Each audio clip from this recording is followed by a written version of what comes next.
기능을 열심히 해서 잘하면 적자도 어느 정도 줄어들 거다. 그랬더니 이제 그게 맞아떨어진 거예요. 민간병원과 똑같은 형태로 하면 흑자를 볼 수 있겠죠. 그 적자라고 하는 거는 적정한 진료를 계속 그 서비스를 제공하면서 유지하는. 왜 적자냐에 대한 그 공감대가 빨리 형성이 돼야 되겠다. 그러니까 부자 환자든 이 흉년 환자든 구분이 없는 거예요. 그 중에 하나 닫는다 그러면 50% 없어지는 거잖아요. 이건 너무 큰 필요이다. 늘려야 되는 판에 없앤다고 하는 거는. 경상남도의 진주의료원이 공공의료정책의 쟁점으로. 정부와 정치권의 만류에도 불구하고 경상남도가 진주의료원 폐업을 밀어붙이고 있습니다.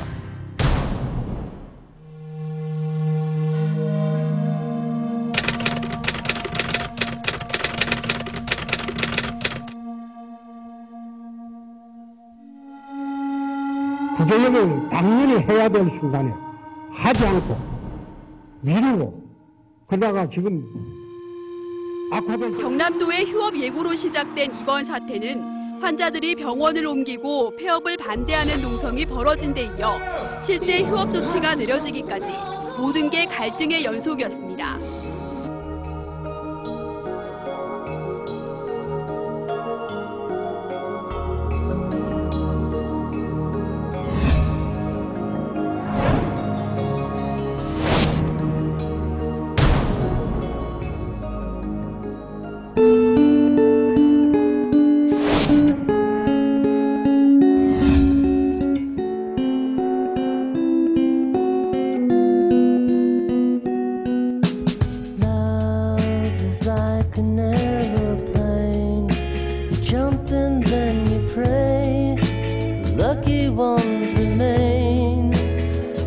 강성노조의 해방구로 변해버린 진주의료원의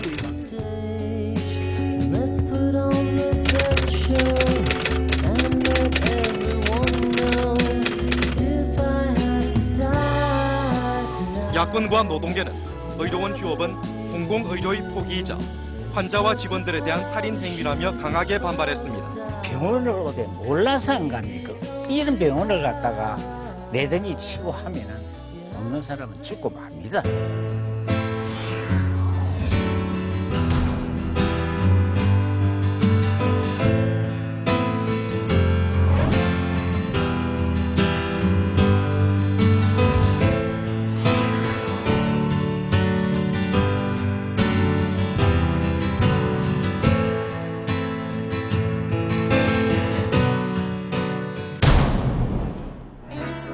헌법 36조 3항에 보면 모든 국민은 보건에 관하여 국가의 보호를 받는다. 이 공공병원이 이제 어떤 기능을 하느냐, 국민들에 대해서 필수 의료 서비스를 가장 효율적으로 제공하는 시스템. 돈 있는 사람이 덜 아프고 돈 없는 사람들이 많이 아프잖아요. 그러니까 의료비 문제 때문에 빈곤으로 떨어지는 국민 의료비 지출 증가율이 세계 1등이에요. 진주의료원 사태가 이제 문제가 된 게 이게 저는 이게 공공병원이기 때문에 이제 문제가 됐거든요. 아니 적자가 나는 게 너무 정상적인데 자꾸 적자임에도 유지해야 되느냐라고 물을 때 이게 저는 질문이 잘못됐다고 생각하거든요. 공공병원이 좀 숫자가 좀 늘어야 되겠다. 그것이 국가 전체적으로 국민들이 내 주머니에서 나가는 의료비 지출이 덜 늘어나는 길이다. 진주의료원 해산 조례안이 오늘 경남도 의회를 통과했습니다. 진주의료원 해산 조례안이 여야의 충돌 속에 경남도 의회를 통과했습니다.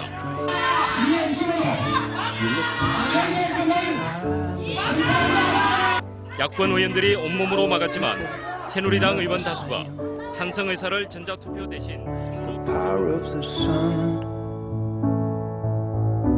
I look at treetops, you look for caps above the water where the waves snap back. 네, 오늘 초대 손님 소개해 드리겠습니다. 보건소 의료원 등이 공공의료와 함께 30년을 생활해 온 분이십니다. 공공의료의 산증인이라고 할 수 있겠죠. 전 삼척 의료원 박찬병 원장님이십니다. 박수로 모시겠습니다.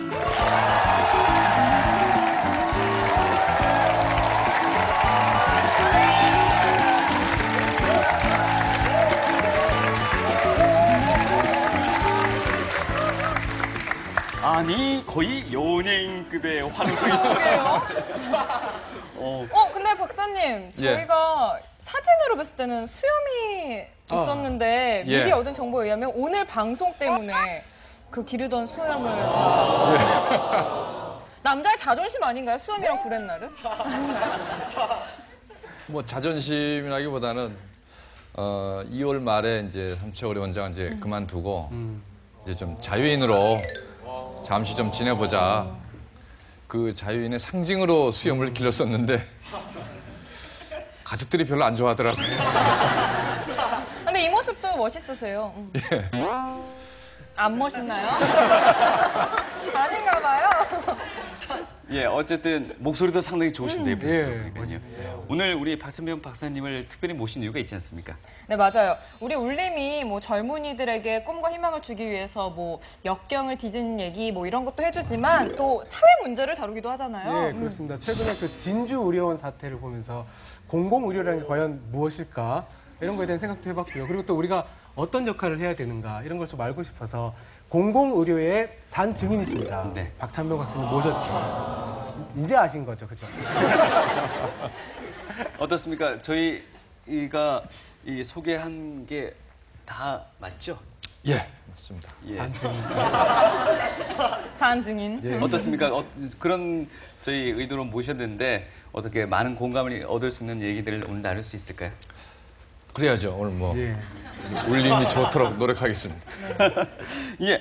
자, 오늘 이 원장님에 대해서 수염이 있다가 없어졌다는 거 말고는 여러분들 잘 모르실 거예요. 아시는 분들도 물론 계시겠지만요.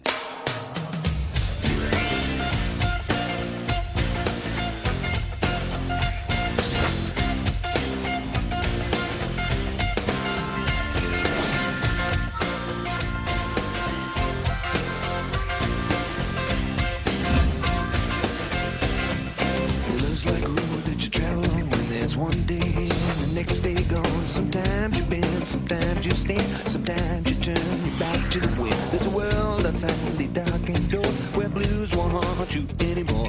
With a brave heart, free and nervous soul, come ride with me to the distant shore. 공공의료 생활을 영양에서 제일 먼저 시작하신 예, 영양군에서 공주보건사로 제일 먼저 근무했죠. 그때는 어떠셨어요? 서울에서 솔직히 멀리 떨어진 데잖아요. 멀리 떨어졌지만 원래 시골에서 이렇게 근무를 하고 싶어 했어요. 왜요? 제가 서울 토백인데 그래서 그랬는지도 모르겠어요.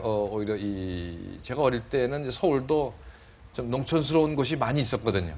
그랬었죠. 예. 외갓집도 잠실인데 지금은 잠실도 안 그러면 다 서울 한복판으로 생각하시지만 그때는 제 외갓집이 있었고 농촌 지역이었어요. 그래서 방학 때마다 거기 가서 놀았기 때문에 시골에 대한 그 생각이 그런 그 옛 추억들도 많고 그리고 이제 어차피 의사가 돼서 무의촌에 가서 근무할 거면 진짜 오지에 가서 근무하자. 그래서 그냥 뭐 어디에 발령 받든 상관없이 의사 구경도 잘 못하던 그런 농촌들이 많이 있으니까 그 무의촌 해소하는 게 나의 한 그 사명이다 이렇게 생각을 했었기 때문에 거기에 오지지만 거기에 배치받은 거에 대해서 전혀 뭐 불만도 없고 기꺼이 가서 이제 일을 하게 됐죠. 그때부터 뭔가 좀 남다르셨던 것 같아요. 보통 왜 그냥 좀 가까운 도심에 이렇게 공중보건의 생활을 할 수 있으면 제일 좋다고들 생각하는 것 같은데 박사님은 또 안 그러셨네요. 그러니까 그때도 되게 이제 제 동기들이나 이렇게 보면 이제 영양군에 1년 근무하면 2년 차, 3년 차 때는 다 이제 이 대구 인근으로 이제 나옵니다. 예. 그렇게 이제 그 고참 순서대로 이렇게 먼저 이제 빠져나가도록 그렇게 배려가 돼 있었어요. 근데 저는 그때 의사가 교체가 되면 이렇게 3년을 근무를 해야 되는데 교체가 되면 이제 이 의대를 막 졸업한 의사니까 솔직히 뭔 실력이 있겠어요. 그러니까 안동 도립병원에서 석 달간 임상 실습 교육을 시켰어요. 그러니까 제가 영양군 청기면 보건지소에 배치를 받았는데 거기서 1년을 있다가 빠져나가면 그 첫 해 석 달 동안은 근무를 안 했잖아요. 임상 실습 교육 받느라고. 그렇죠. 네. 그 후임자가 오면 후임자 때문에 또 석 달 또 공백이 생기겠죠. 그러면 1년에 9개월밖에 거기 의사가 없고 석 달은 다시 또 무의촌이 되잖아요. 그래서 이거는 말이 안 된다. 그 내가 한 곳에 3년 있으면 3년 중에 석 달만 공백이 되니까. 그래서 이제 3년 있겠다라고 이제 선언을 하고 그렇게 이제 근무를 했었던 거죠. 아이고, 자의에 의해서. 예, 그렇습니다. 뭐 저희는 또 성적 순으로 또 이렇게 못 나오시는 그건 아니셨군요. 예.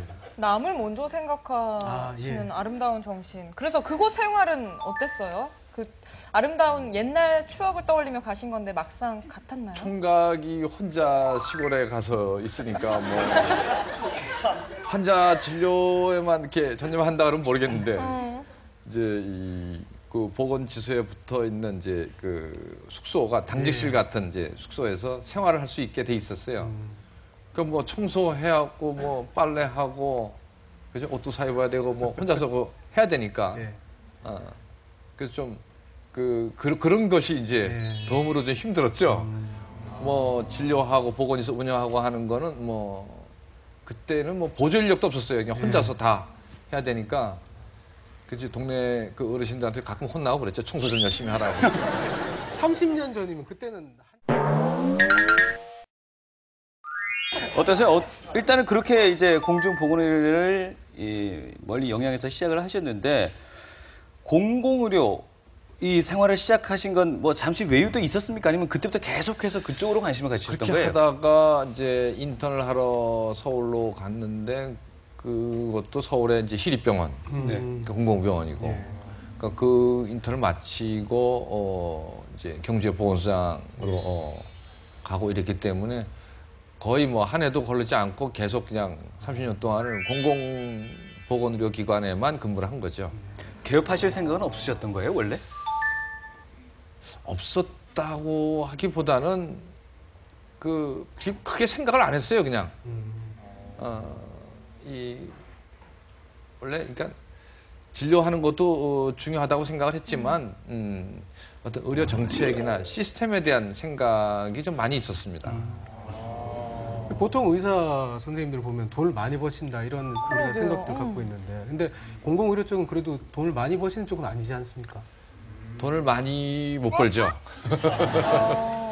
일단 공공기관 예를 들어서 이제 보건소에 보건소장이나 이제 그 진료의사로 일하시는 분들이 이 민간 병원이나 이런 데 근무하는 분들보다는 월급이 많이 적죠. 물려받을 재산이 좀 있으셨던 겁니까? 사실 그런 유혹에 우리가 공부를 열심히 해서 의사 선생님 되거나 뭐 이런 거 얘기할 때는 돈 많이 벌어라 이런 뜻인데 맞아. 그런 데서 자유롭게 근데 저는 뭐 의사가 돼서 돈을 많이 벌어야 되겠다는 생각 그러니까 그렇게 안 했고 의사니까 뭐 이렇게 가난하게 살 일은 없을 것 같다. 사실 그런 생각이 있었던 건 사실이에요. 그러나 의사이기 때문에 내가 돈을 많이 벌어야 되겠고 또는 뭐 월급을 많이 받아야 되겠고 이런 생각은 크게 갖지 않았습니다. 일단은 여기에서 박수 한번 드려야 될까요?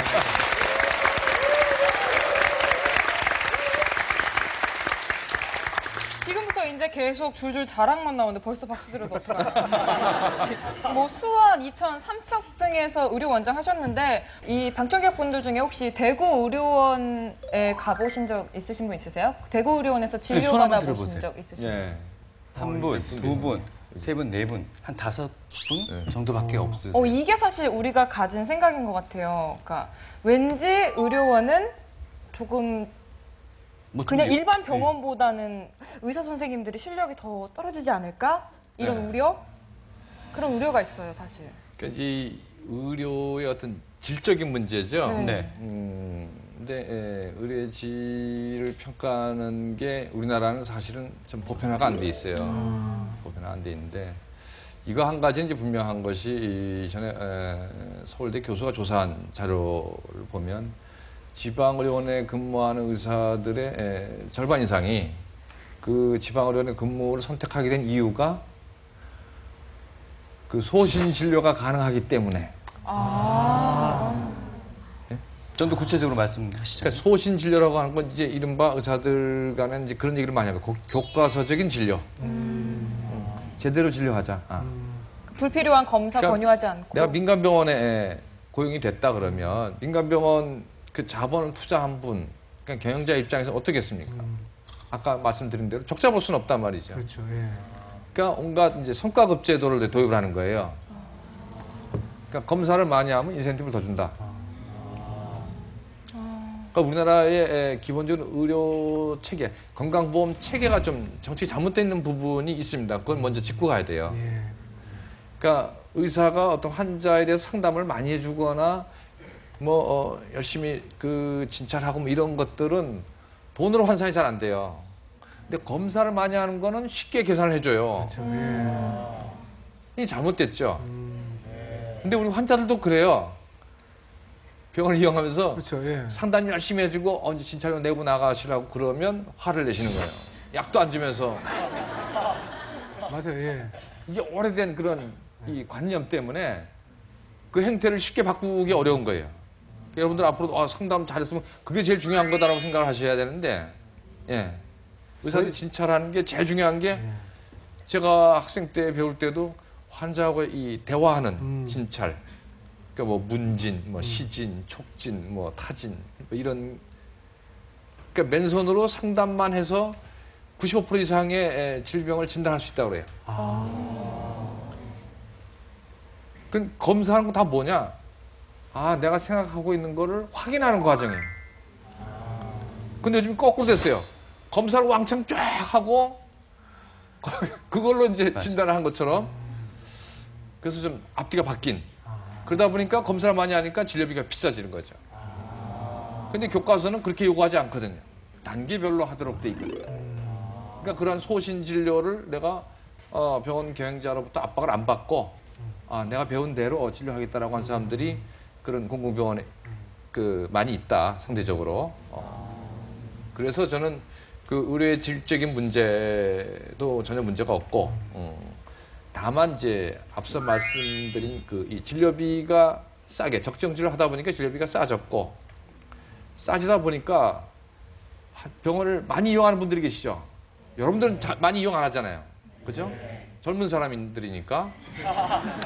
나이 드신 분들, 그 다음에 의료 취약계층들.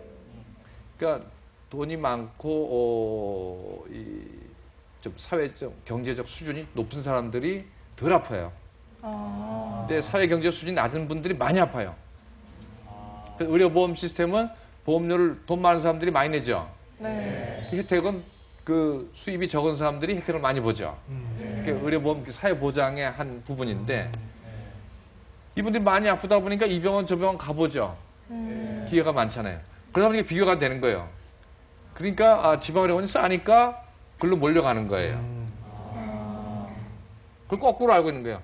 저소득층들이 많이 이용하니까 의료 질이 낮을 거다라고 생각하는데 그게 아니라 의료 질하고는 상관없이 이분들이 뭐 잘 알죠. 다니다 보니까 저렴하고 전혀 그 질적으로 문제가 없구나. 그러니까 이제 이 지방의료원으로 취약계층들이 많이 오죠. 우리의 의식을 좀 바꿀 필요가 있겠네요. 바꿔야 되는데 그런 소문들도 있잖아요. 뭐냐면은 그 예방주사를 맞아야 될 때 보건소에서 맞는 약은 그 유통기한이 다 돼가는 약을 준다. 뭐 이런 호떡호떡거리잖아요. 그래서 비싼 약 개인 병원에 가면은 거기는 수입약 좋은 거 쓴다. 뭐 이렇게. 그래서 이왕이면은 뭐 좋은 거 맞아야 되지 않냐 이렇게 얘기를 하고 또 그쪽으로 가는 분들도 있고. 그거는 제가 이제 보건소장도 한 13년 했는데 보건소도 이제 아주 대표적인 공공보건의료기관이잖아요. 그렇죠. 그러니까 보건소는 예방접종약을 입찰해서 삽니다. 근데 이게 공공기관이다 보니까 이걸 굳이 마진을 얼마를 붙여서 환자한테 놔줘야 되는지를 알 수가 없잖아요. 그러니까 제가 있을 때는 그냥 원가를 받고 산 가격대로 바로 놓은 거예요. 그냥 우리 심리군요, 그냥. 그러니까 싸다고. 우리 옛말에 싼 게 비지떡이라고 그러잖아요. 근데 여러분들 뭐 옷 사거나 뭐 이럴 때 싸다고 비지떡이라고 생각하나요? 그건 아니잖아요. 아주 명품은 또 다르지만은 보편적인 옷이다라고 그러면은 같은 값이면 싼 걸 살라고 그러잖아요. 그 이제 보건소는 이제 예방접종 약을 산 대로 그냥 놔준 거예요. 그러다 보니까 이제 개인 의원 하시는 분들이 아이고 우리는 이제 그 진찰하니까 예. 진찰료도 붙여야 되겠고, 예. 그 이제 마진을 남겨야 내가 병원을 운영하니까 그런 건 이제 비싸고, 보건소 때문에 우리 환자가 떨어진다 이제 이렇게 이제 보건소를 또 비난하시기도 하고 그랬어요. 요즘은 이제 보건소는 이제 의료 취약계층 중심으로만 이제 예방접종 사업을 하고, 이제 너무 이제 대상자가 많으면 감당하기 또 힘들기도 하고, 그래서 또 이 국민들이 이 가까운 의료기관들이 많이 있으니까 거기를 이용하도록 그 이제 이 일종의 바우처 제도를 해서 그렇게 이제 한다고 들었습니다.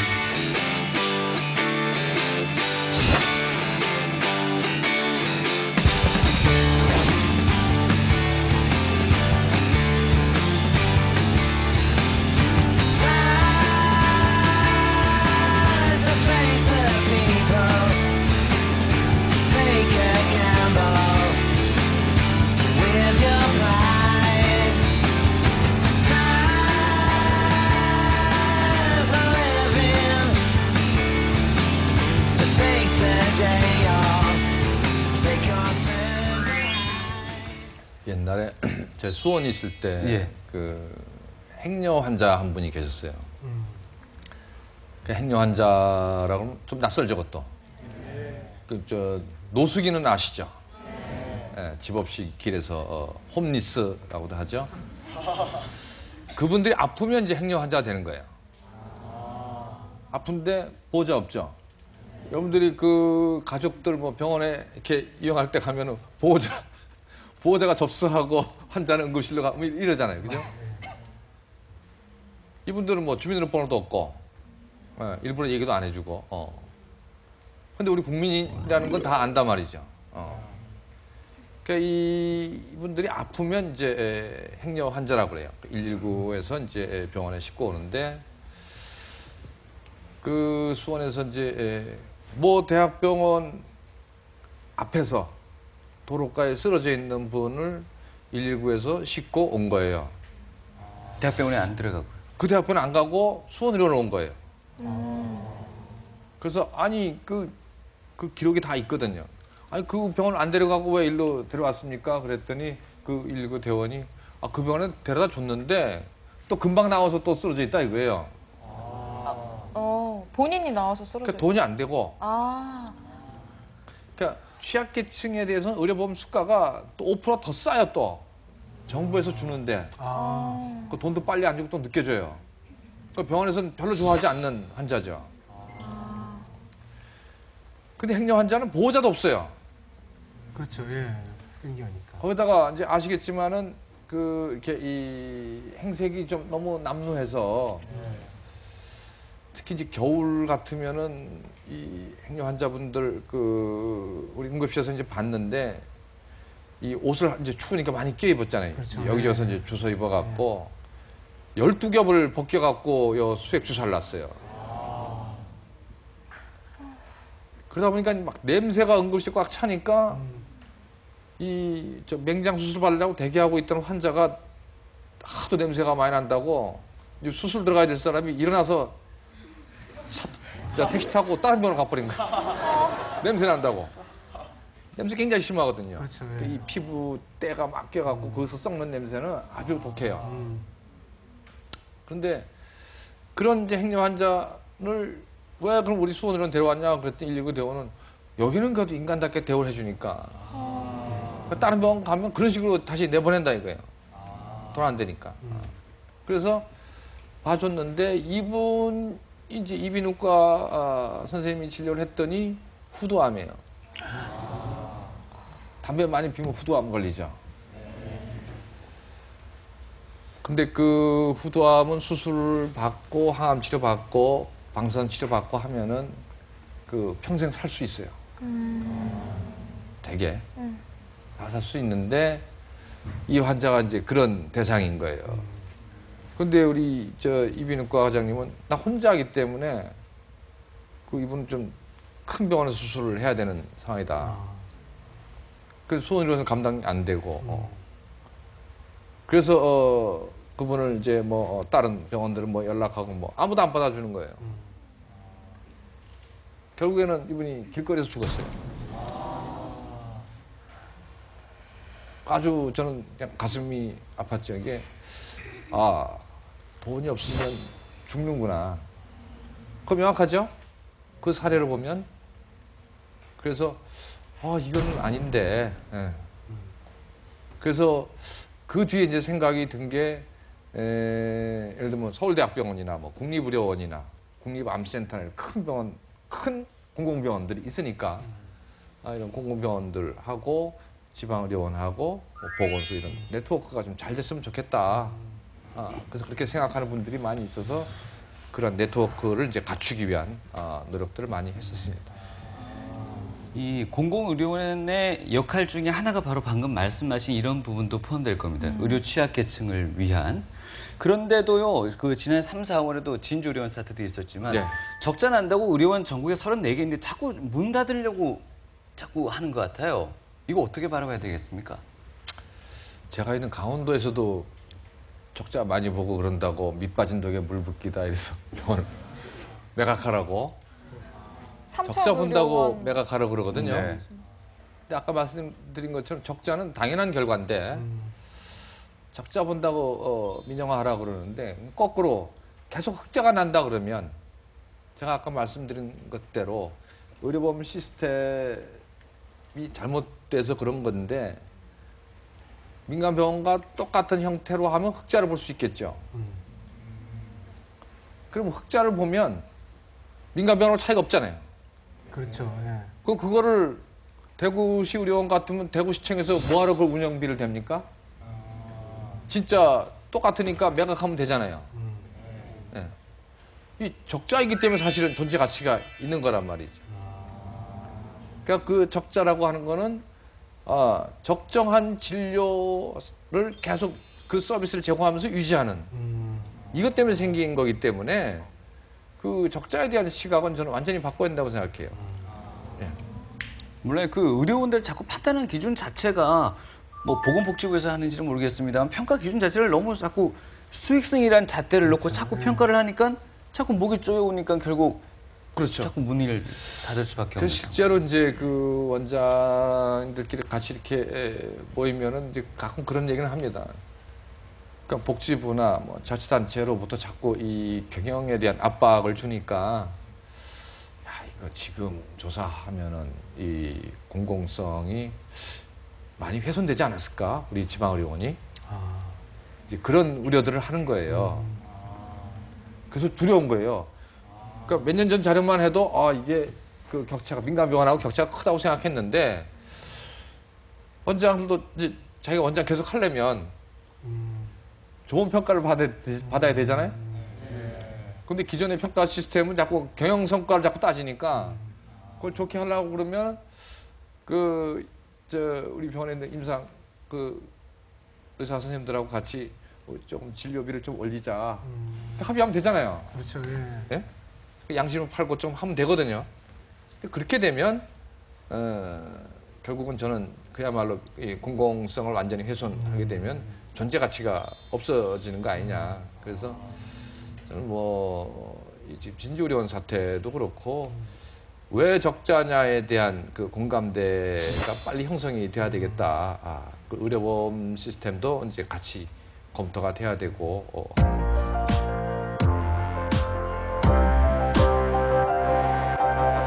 You're such a mystery to me. I can never figure you out. I'm always waiting just to see what you're gonna do, how you're gonna be right now to me. I'm hanging by.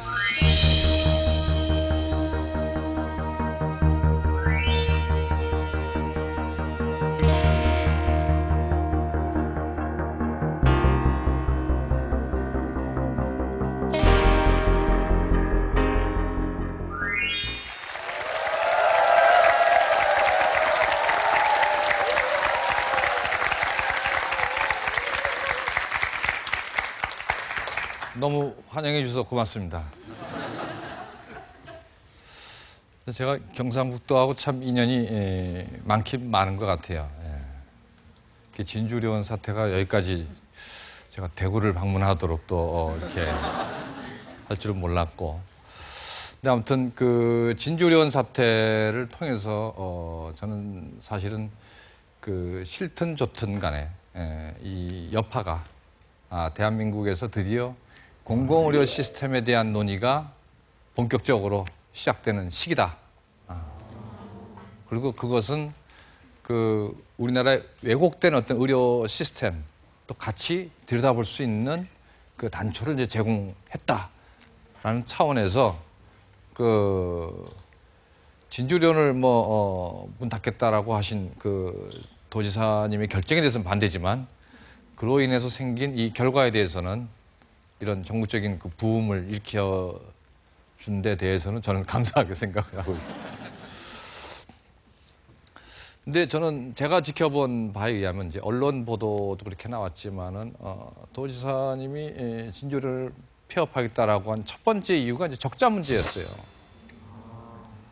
그러니까 이 적자 문제에 대해서 반드시 짚고 넘어가야 되는데 이 의료 시스템의 어떤 왜곡, 의료보험 제도의 잘못 이런 것들 때문에 병원이 정상적으로 진료하면은 적자를 볼 수밖에 없다.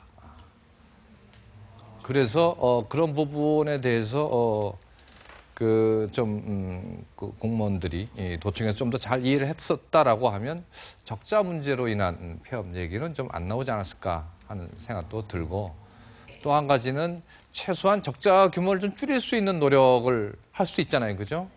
그건 뭐 공공기관에는 이른바 준공직자지만은 그분들이 당연히 노력해야 될 의무가 있는 거죠. 세금을 일부러 낭비할 이유는 없잖아요. 그거는 아주 벌받아 마땅한 거죠.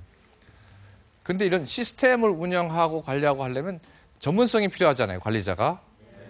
근데 그 전문성이라고 하는 것도 이 기관을 파악하고 특히 의료기관의 특성은 사람을 대상으로 하는 서비스다.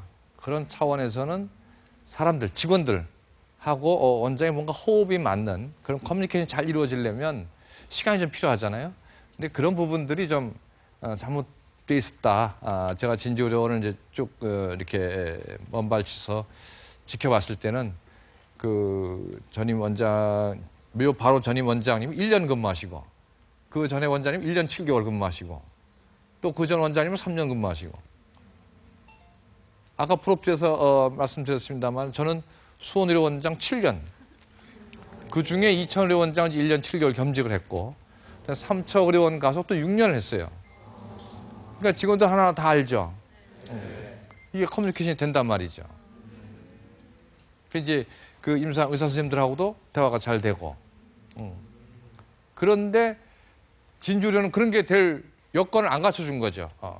그래서 그런 부분들이 저는 적자가 이제 커지게 된 한 원인이기도 하고 그래서 그 이유만으로 문을 닫겠다라고 하는 것은 공공병원 다 필요 없다 이 얘기밖에 안 되는 거고 저는 그건 아니라고 생각하고요.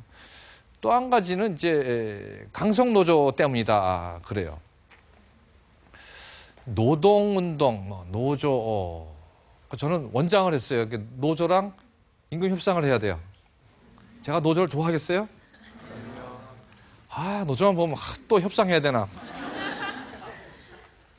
그래서 잘 안 되면 파업한다고 그러죠. 예. 그래서 노조 그러면 저도 아주 긴장하는데 그 진주의료원은 이제 저랑 같이 협상을 했었어요. 전국 의료원들이 공동으로 협상을 해요. 같은 노조라. 그러니까 산별 노조라고 해서 시스템이 좀 다른데 일반 개별 병원 단위 노조가 아니고 같이 했는데 그 임금 인상 예를 들어 2009년도에 5% 인상하기로 합의를 봤어요. 그러니까 다른 의료원들이 다 5% 인상을 했는데 진주의료원만 5% 인상하려고 그러면 의료원은 그 이사회 의결을 해갖고 도지사의 승인을 받아야 돼요. 근데 경남도청에서 적자도 많고 이렇게 경영이 어려운데 무슨 5% 인상입니까? 안 된다.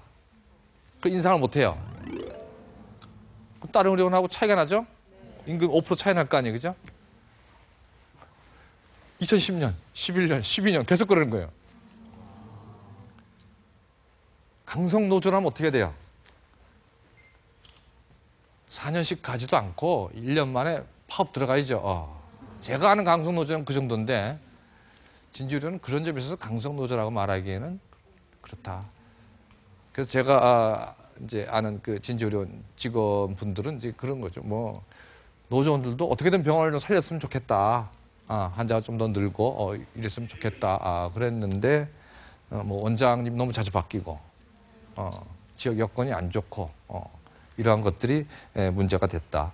그래서 저는 진주의료원을 매각하겠다, 폐업하겠다라고 하는 결정은 좀 잘못된 것 같다.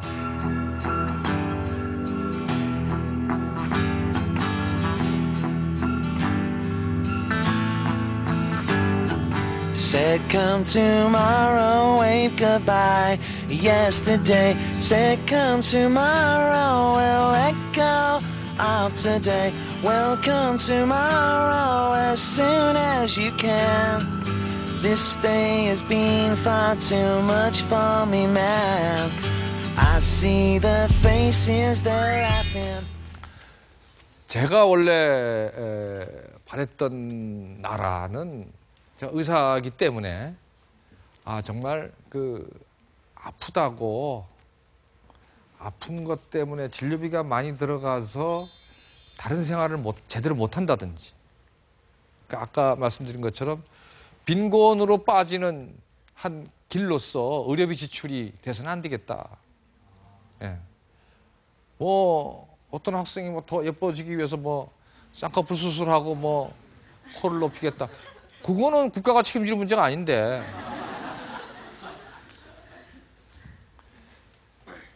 내가 맹장염인데 수술을 안 하면 죽죠. 그런데 돈이 없어.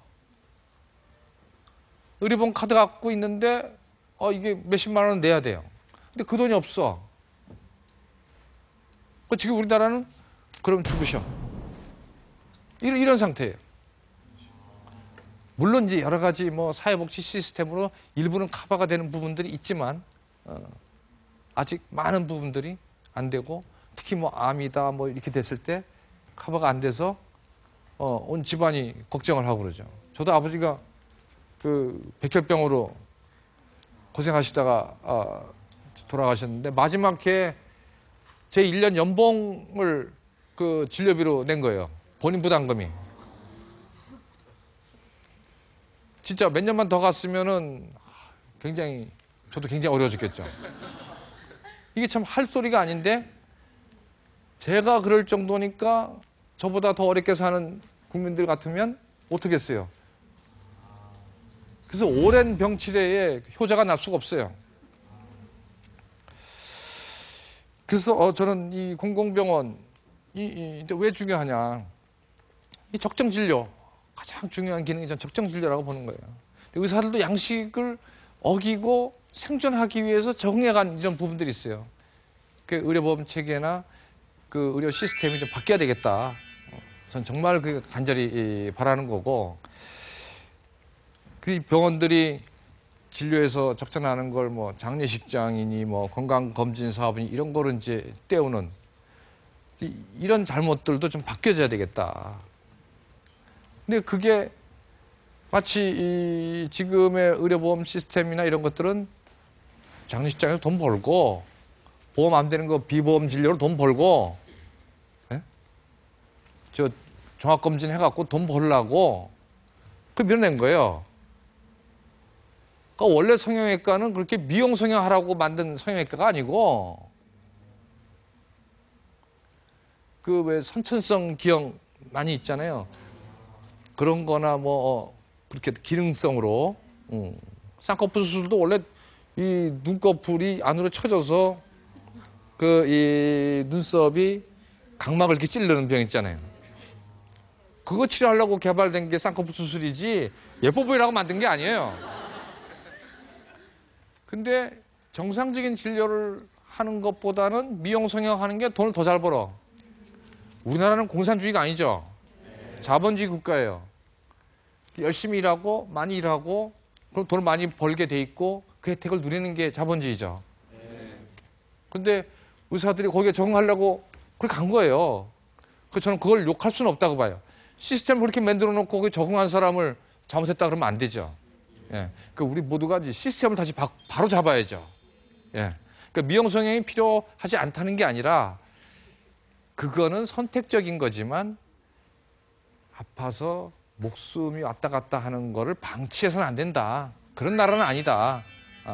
저는 그런 나라를 만들고 싶은 거거든요. 좋은 뜻이죠.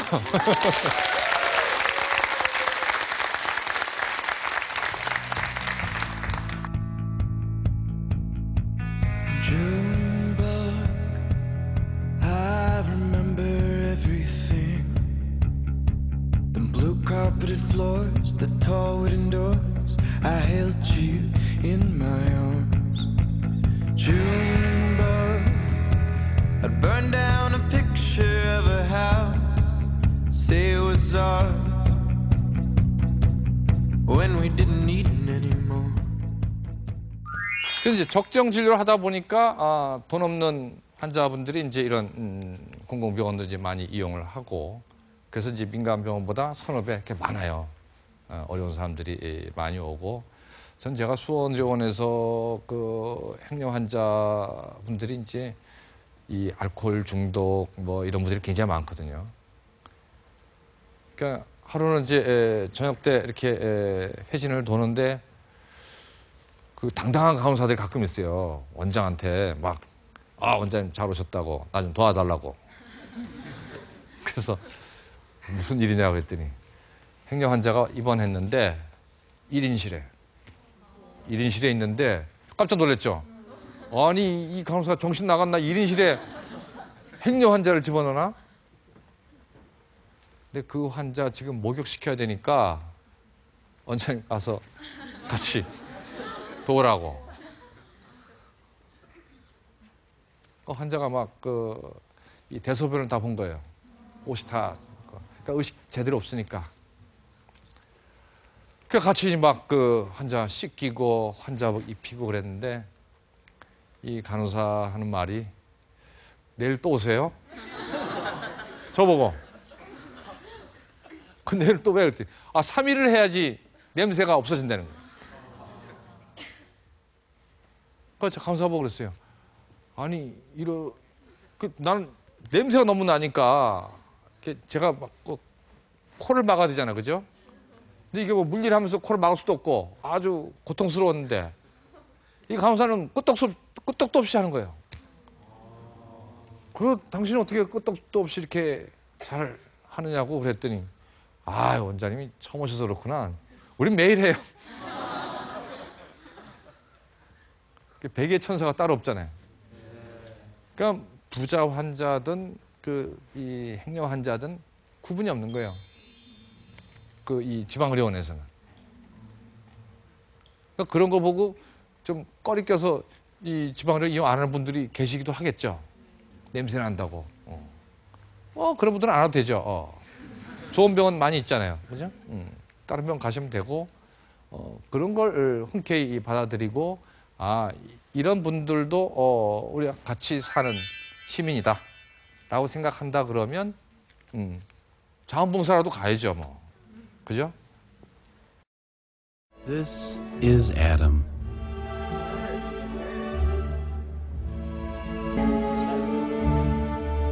With no health insurance.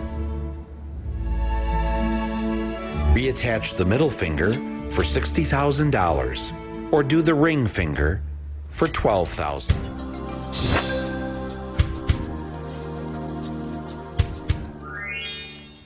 이제 2003년에 사스라는 이제 중증 급성 호흡기 증후군 질병이나 2009년에 신종 플루 때문에 이 전국이 이제 난리가 났었죠.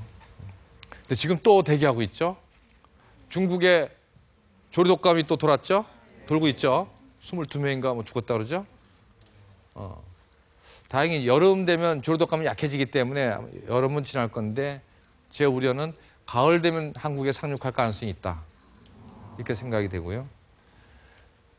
오늘 오다가 또 뉴스 들었더니 프랑스에 또 이 사스가 다시 또 프랑스에서 엉뚱하게 자 그런 그 전염병이 다시 한국에 상륙하게 되면 이제 이건 누가 또 커버할 것이냐, 어느 병원이 막아줄 것이냐.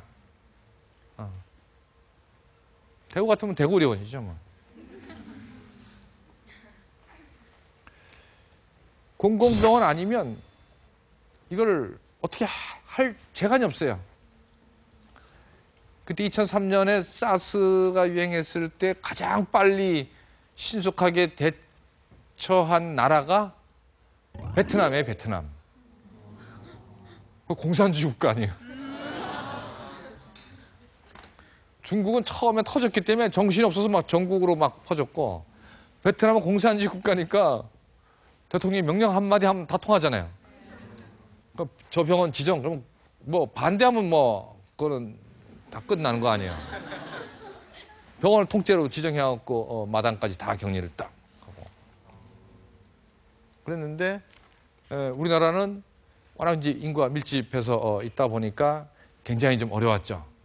어느 병원 뭐 대학병원 지정하면 뭐 안 하겠다고 그러니까 제가 수원에 있는데 도청에 담당 그 과장님이 저한테 전화를 한 거예요. 원장님, 사스 병원 격리 그 병원으로 지정을 해야 되는데 원장님 좀 도와주시면 안 되겠습니까? 부탁을 하는 거예요. 산하기관에.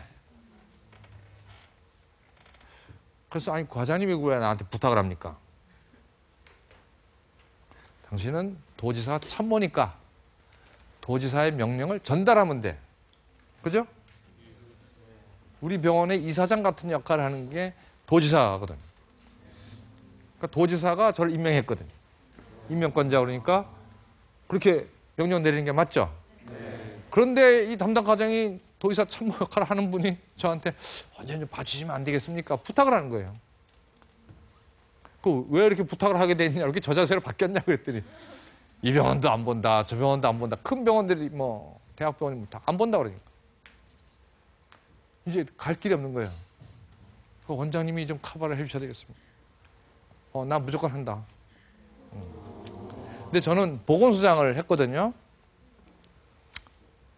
그러니까 보건소장 공무원이다 보니까 이제 공직관이라는 게 있죠. 그 왜 군인들이 전쟁 나면 어떻게 돼요? 전쟁 나면 총 들고 전방에 나가는 거예요, 그죠? 네.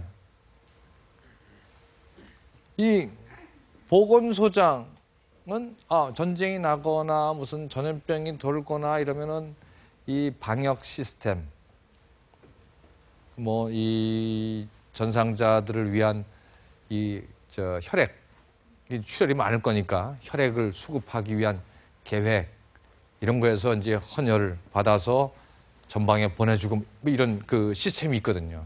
그러니까 전시 대비 그런 계획들을 운영하고 관리해야 돼요. 그런 걸 쭉 다루다 보니까 이거는 보건소가 안 하면, 보건소가 없다면 전쟁 나면 총 맞아 죽는 사람보다 내부에서 뭐 질병이나 다른 걸 다 죽을 수도 있어요. 그게 더 많아요. 그래서 시스템을 관리해야 되는 체계가 필요하거든요. 그걸 제가 체험을 쭉 13년 동안 했기 때문에 이것도 위험하지만 공공병원이니까 당연히 이거 가는 거다.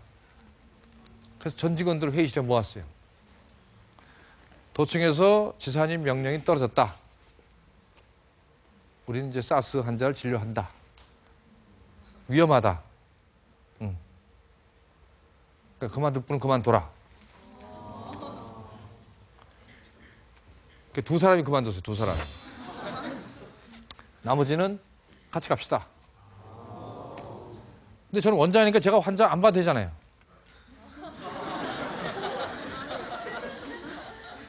그러면 어떻게 되겠어요? 의사나 간호사들이 저를 비난할 수도 있죠. 네. 실제로 그런 비난이 돌기도 했어요. 이 의사나 간호사들의 목숨을 걸고 원장이 자기의 명예를 얻으려고 하는 거 아니냐. 그래서 이 내과 선생님이 이제 진료를 하고 간호사들이 이제 간호하고 하면서 저도 아침 저녁으로 그 병실에 간 거죠. 왜냐하면 환자가 또 협조해줘야 되거든요. 이분 강제로 격리를 한 건데 이분이 싫다고 그냥 막 간호사 뭐 여자잖아요, 그죠? 힘이 없으니까 떠다 밀치고 그냥 밖에 나가서 집으로 가버리면 어떻게 돼요? 이 사람이 가면서 숨 쉬면서 바이러스를 다 퍼뜨리고 가는 거예요. 그걸 막으려고 격리한 거거든요. 그래서 필요하면 경찰도 불러서 문을 지키도록 해야 되는데 제일 좋기는 환자가 동의를 해주면 되죠. 그러니까 환자한테 이제 안심도 시켜야 되겠고 그런 이 환자하고 의사 관계를 잘 갖추기 위해서 이제 아침마다 가서 환자분한테 이제 인사드리고 필요한 거 없으시냐고. 그렇게 해서 전국에서 사스 의심 환자 가장 많이 진료한 병원이 된 거예요. 그래서 그렇게 했더니 그때는 이제 도청이나 복지부에서 야, 그래 이게 공공병원이 이래서 필요한 거야. 아주 인식을 새롭게 했죠.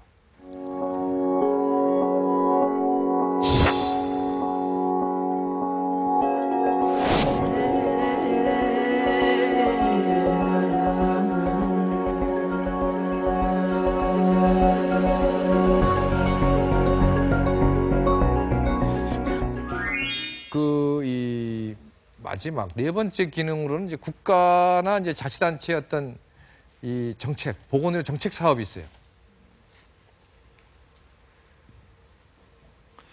제가 삼척에서 겪었던 거는 분만 취약지 사업이었어요. 그 보도를 좀 본 사람도 있을 거예요, 그죠? 전국에 산부인과가 없는, 그러니까 정확하게 말하면 분만실을 운영하지 않는 자치단체. 그러니까 산부인과 의사가 아기를 받아줘야죠. 근데 이 산부인과 선생님이 없는 지역이 있는 거예요. 분만실을 운영하는 의원이 없는 곳. 그러니까 삼척이 없어졌어요. 이 애를 봤는데 너무 적으니까 이 병원의 수지가 안 맞는 거예요, 그죠? 민간병원이니까 수지가 안 맞으면 왜 거기 있어요? 이제 문을 닫은 거죠.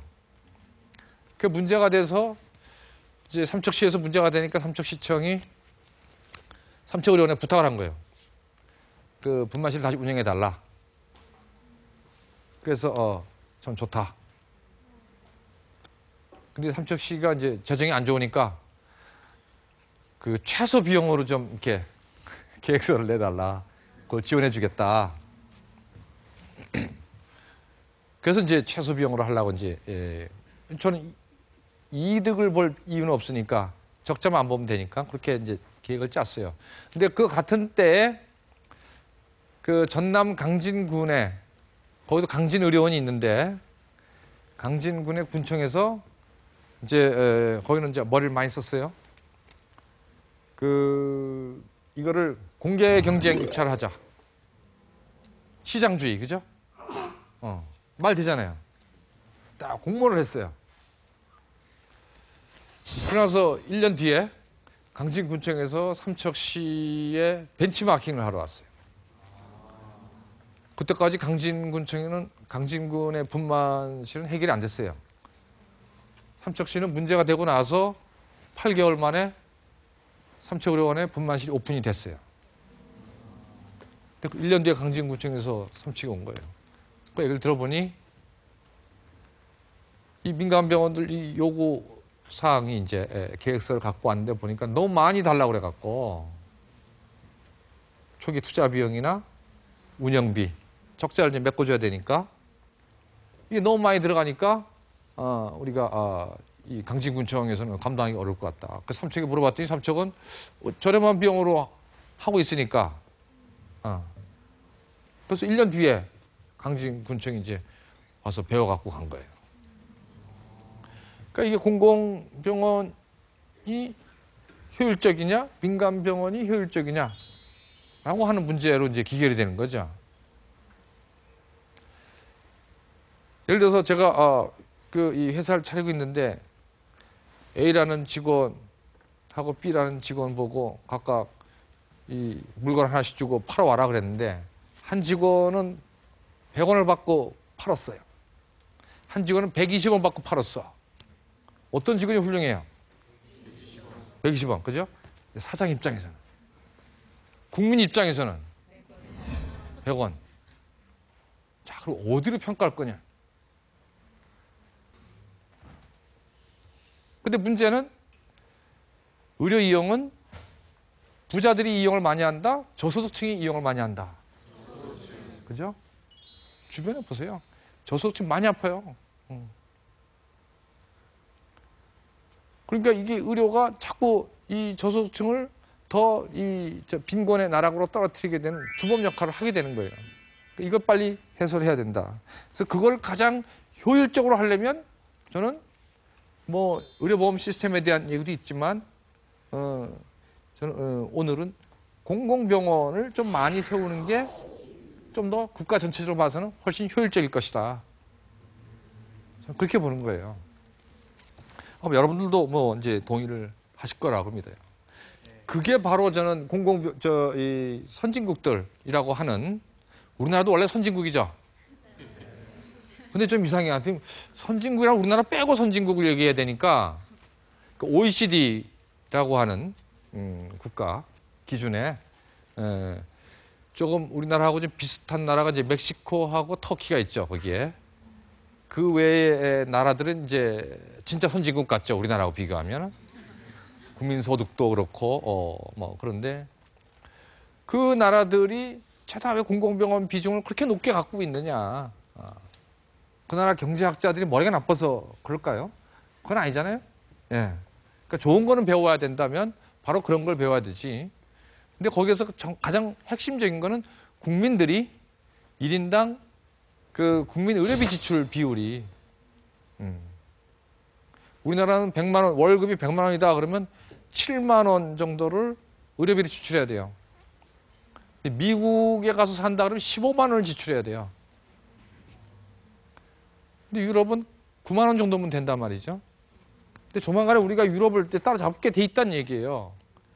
이 의료비 지출 증가율이 세계 1등이에요. 우리나라는 정말 1등 잘하잖아요. 그래서 의료 정책하는 분들이나 이쪽에서는 굉장히 긴장하고 있는 거예요. 이거 큰일 났다. 이대로 가다가 나중에 정말 너무 문제가 커지면 이제 수습하기가 어렵잖아요. 그죠? 그래서 의료비 지출을 어떻게 좀 줄이려고 하는데 제가 봐서는 좀 자꾸 이상한 쪽으로 전략이 짜여지는 것 같아서 좀 안타까운데 공공병원을 좀 더 많이 세워서 이거 좀 시간 좀 많이 걸리지만은 장기적으로 그래서 적정 진료를 계속하고 병원이 병원다운 일을 하도록 유도하면 국가 전체적으로 좀 더 이렇게 효율성이 올라가는 그런 정책이 되지 않을까 저는 생각을 합니다. 그 헌법 36조 3항에 나와 있는 것처럼 모든 국민은 보건에 관하여 국가의 보호를 받는다. 몰랐을 거예요, 그죠? 그러니까 이 보건이란 말은 단순히 의료 서비스가 아니라 이제 건강 관리에 대한 부분도 이제 포함이 되는 건데 그런 국가는 그럼 의무잖아요, 국민에 대해서. 국민의 권리니까, 그죠? 진짜 이 국민들이 권리답게 이 보건권을 누릴 수 있어야 되고, 그리고 국가는 그걸 억지로라도 해야 되니까 하려면 가장 효율적으로, 경제적으로 해야 되는 거 아니냐, 그죠? 그러려면 저는 병원을 세우는 게 맞다. 공공병원을 좀 많이 늘려서. 그런 와중에 경남에는 저 마산의료원하고 진주의료원 2개밖에 없거든요. 근데 그중에 하나 닫는다 그러면 50% 없어지는 거잖아요. 이건 너무 큰 출혈이다. 늘려야 되는 판에 없앤다고 하는 거는 경남 도민들을 위해서도 별로 좋지 않은 문제다. 이래서 저는 공공병원이 어느 정도 좀 느는 그런 시스템을 이제 앞으로 가야 좋겠다. 여러분들이 이제 그런 쪽에 계속 그 여론을 이제 만들어 주시면 좋을 것 같고요. 실제로 작년 대선 후보 토론회 때도 그 이 의료 정책, 뭐 이 공공병원에 대한 얘기도 나오고 그래서 정말 전 기뻤어요. 이제 드디어 이게 대선 후보들이 괜히 얘기했겠어요? 저는 그 우리나라 정치인들 수준이 다 뻔하잖아요. 국민들이 요구하지 않으면 앞서서 이렇게 나가는 사람들 별로 없잖아요. 그죠? 눈치 보면서 가잖아요. 그러니까 국민 여론이 제일 중요한 것 같아요. 그래서 대선 후보들도 이 공공의료 시스템에 대한 관심을 가질 수밖에 없는 상황이 왔구나. 그렇다라고 하면 앞으로 그것이 잘 매듭이 지어졌으면 좋겠다. 그게 지금 박근혜 대통령의 그 140대 국정과제 중에 48번에 그게 나와요. 그 공공보건의료에 대한 기본 계획을 세워서 제대로 이제 실천해 보겠다라고 해서 굉장히 저는 이제 희망을 갖고 있는데, 그러니까 의료 시스템 전체에 대해서 보고 무엇이 잘못됐는지, 무엇이 잘 된 건지, 그 안에서 공공의료 시스템을 또 어떻게 이렇게 위치해야 더 효율적인지, 이러한 것들을 이제 전반적으로 검토하고 길을 바로 잡으면 우리가 미국처럼 이렇게 국민 부담이 많이 늘어나지 않고 이 진짜 복지 국가들처럼 좀 더 효율적이고 알찬 그런 복지 국가로 가는 길이 되지 않을까, 저는 그렇게 생각을 해서 앞으로 진주의료원도 잘 살아나고 앞으로 공공병원이 더 많이 늘어나는데 여러분들이 관심을 많이 가져주시면 고맙겠습니다.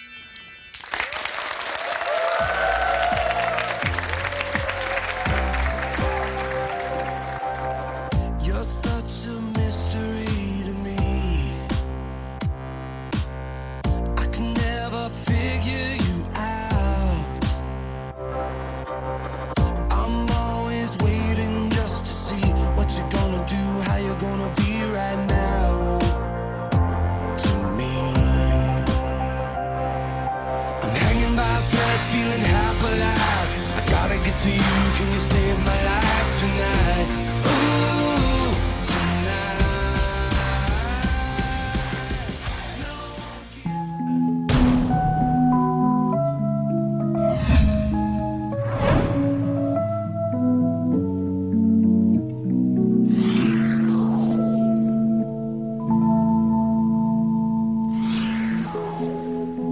See the snowflakes softly fall. The day grows gray and still. It'll be the same tomorrow.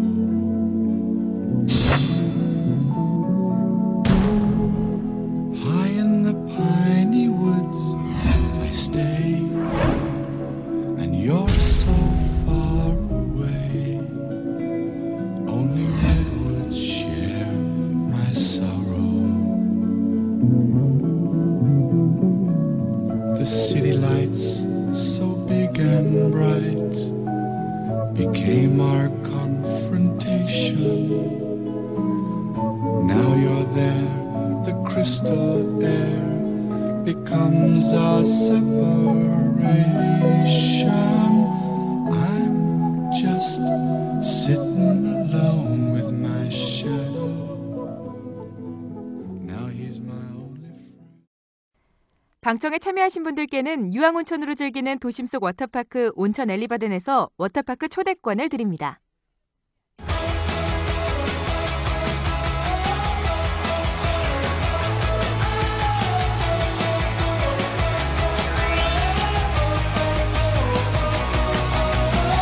It started with a low light. Next thing I knew, they ripped me from my bed, and then they took my blood type.